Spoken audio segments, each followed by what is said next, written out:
What's up, everybody? Bro, Big Chris here. Taking me a break right now from work. I'll make this video. Something I want to share. And forgive me ahead of time now if at times during this video it may cut, some things may go off course. But I guarantee you, if that be the case, I will bring it back around to what the title of the video is, and the purpose of me making this video. We all love America. There are things that we love about America. It's our home. It's where our families are, friends are. And there's things about America that we don't like. One of the things that I'm going to say, the first thing is this. America being separate is something that you can't now blame on one person. You can't blame President Trump. You can't blame him or anybody else as far now as why America has been separated. America was separated. America was actually created separated at one point. When this country, when the established order of America was created, it was separated. It was separated at one point from by classes, rich and poor. Then it became separated by ethnicity. Whether we want to believe it or not, when this country was created, the people who came here, they came here seeking freedom, which is true. But then some of those people who came here seeking freedom invaded on the freedoms of people that were already here. So, when you look at the dynamics and the base of how we were created, it's not a surprise that here the state we're in right now, here we are. And the way something is born, it was not, rectified or cultivated, from birth. It's going to grow up to be what it is. If you have a child, and those who are parents will understand this analogy. If you are a parent, you have a child. If your child is born, if your child is not nourished with love and care, if your child is not disciplined, in terms of not just about punishment but discipline, teaching them how to act, teaching them how to behave, showing them what's right, teaching them what's right and what's wrong. If you just let them just grow up however they want to grow, it's going to be something catastrophic. So, and the split in America has always been to one group of people's advantage. That's what we need to understand. Now, the split can be eliminated. But again, the reason why the split is still there is because there's people who prosper off the divide of the nation. Whether that divide is economic or whether that divide is cultural or ethnicity, there's a group of people who are prospering off of that. They're benefiting from it.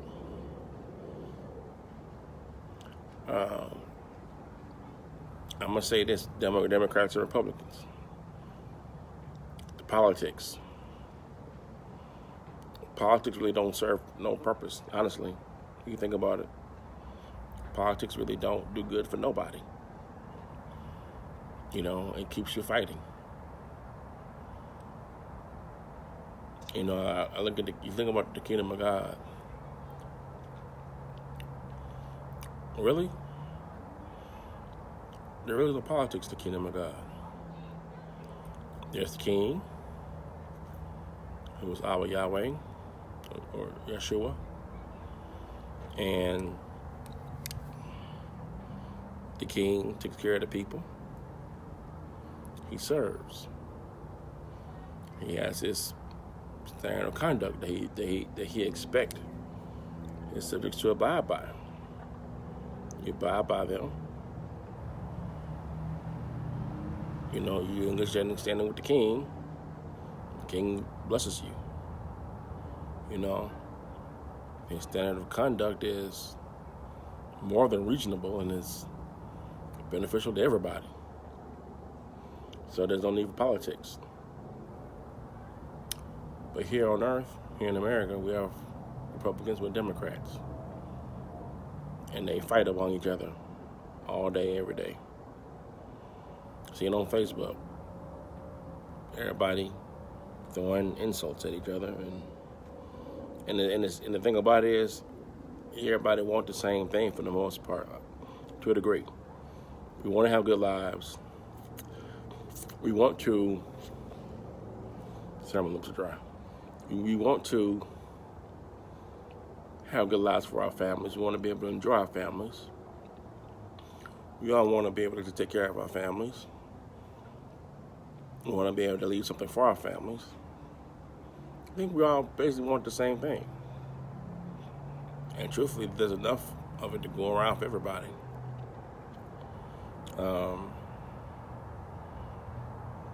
There are different of opinions and different of point of views on subjects. But that could be a good thing, because where one side sees another point, another side sees another point. And the way to eliminate the divide is not to agree on the same things all the time, but to be able to bring the 2 point of views together and be able to come to a real workable solution to the problem. It really is that simple. It really is. You know, it's simple for people, adults, to get together.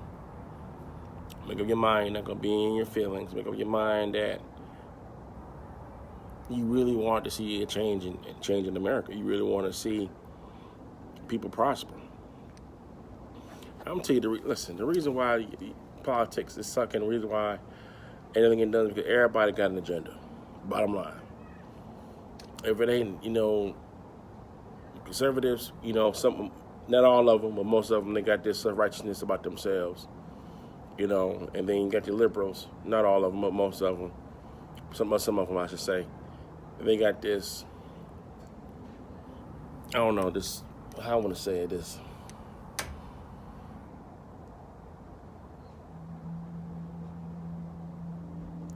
I want you to do it my way, or don't do it at all type attitude. I mean, both of them suck.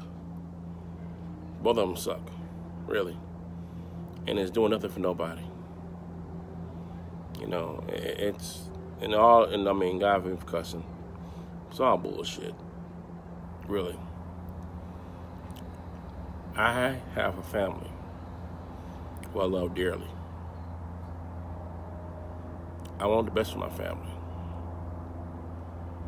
I want to be able to do something here for my family when I'm gone. I want my family to prosper and be happy and enjoy living here in America. I want my family, I try my best to help raise my grandkids to love other people and respect other people.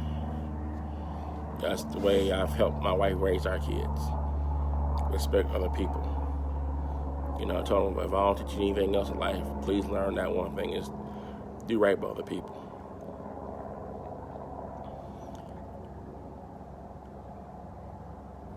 But for some reason, it's like it's hard for us as human beings to want good for somebody else, want good for everybody. I mean, wanting good for everybody don't mean that you're gonna be lacking good. Wanting good for somebody else doesn't mean that you're not gonna get any good coming to you. You know what I'm saying? Or it's not gonna be enough for you. You know what I'm saying? It was just that one thing right there. You know what I'm saying? You got kids, I got kids. You know what I'm saying? I want to help you. Help raise your kids the right way. Help me raise mother up the right way. I mean, that's collectiveness, you know what I'm saying, right there. I mean, it works. It worked at one point, you know. When this nation, when everybody was poor at one point, every ethnicity, you know, Caucasians, you know, Irish, you Italians, Latin Americans, Mexicans, you know what I'm saying, Jewish, you know, Afro Americans over here. Everybody at one point who were poor, they all lived in the ghetto. And they worked together in the ghetto. You know, somebody had bread, you share your bread with somebody else. You know, you have bread, share your bread with somebody else who didn't have bread. It was like that. You know what I'm saying? Folks did you dirty, you don't go well. We're gonna ride together. You know what I'm saying? You know, when the poor folks rioted, you know, white folks rioted because it wasn't getting fair pay. Afro Americans helped jump. White black folks helped them ride also with them. But then that's when the separating came about. You know, that's when race got started. When the government decided to make race up. I'm gonna give you Caucasians a little bit more higher pay, a little bit more better education, and then that felt that everybody else felt left out. And then that's when people start getting called white, which meant they had a little bit more better living conditions, and the blacks had nothing. And the funny thing about it wasn't even about just your skin color. It had everything to do with your economic status. So it's like, here we are now, you know, black and white, fighting among ourselves, and we want the same damn thing in life. And our government is laughing at us all of us who make up under $60,000 a year median, fighting each other. And for what? For what? You know, here we are, you know, can't have compassion for each other's pain. You know, it's more likely that an Afro-American man will be harassed by law enforcement. And this is not bashing the cops, so don't get pants a bunch. But we all, as you know better, for years, there have been issues with the Afro-American inner city community. I ain't gonna just say community, period, in the city community. And the bottom line is, there are cops who pick people who are poor. And it ain't just black, it's anybody. You know, Afro-Americans in the hood, Latinos in the hood, you know, white folks in the hood. You know what I'm saying? If you looked upon poor, there's a good likely chance that cops will harass you. It's been going on for years now. But when we as Americans scream out about our pain and frustration, it gets shut down, it gets pushed aside, it gets swept off like it's not a big deal. You know, more likely in our society, middle class Caucasian teenagers that run away are more likely to be abducted for sex slavery. You know, but again, that's a pain that most of us African Americans we won't know. We won't know that because that's not likely to happen to our children. So it's like, here it is again. There's always a pain somewhere. Some group is suffering, and nobody else can't seem to come together to help stop the suffering. You can't heal America until you heal everybody's suffering. We gotta stop disregarding each other's suffering. We got to. Women are still getting treated unfairly in the workplace. Still get less pay. Still get sexually harassed on jobs, and they feel they can't go to nobody because if they do, they lose their livelihood. Again, there's pain there. So it's just a pain there. We as Americans have to be there for each other. We have to heal each other's pain as people. We need to get back to our humanity. Just being people. Just being people. You know, it doesn't matter your ethnicity. The fact that you're a human soul is all that mattered. The fact that he was hurting and suffering is all that mattered. We need to get back to that. Get back to healing the human spirit, healing human beings. Now, also in America, we made a lot of great strides. We made great strides in terms, a lot of things we have issues with, but we're getting better. But there's still so much work to do. As long as there's people with agendas, as long as there's people with agendas that are self-serving, we're not going to be able to be fully healed. We don't need government policy. We don't need a government policy to tell us what to do, how to do it. We just need to just do right by each other. That's it. Just do right by each other. We don't have to agree on the same things all the time, but let's do right by each other by respecting each other. Just that simple. I mean, you're going to have your experiences in life. You're going to have your point of views. The life you live, things you've gone through shape how you think. But understand the things that I've gone through, things that I've experienced in my life shape how I think also as well.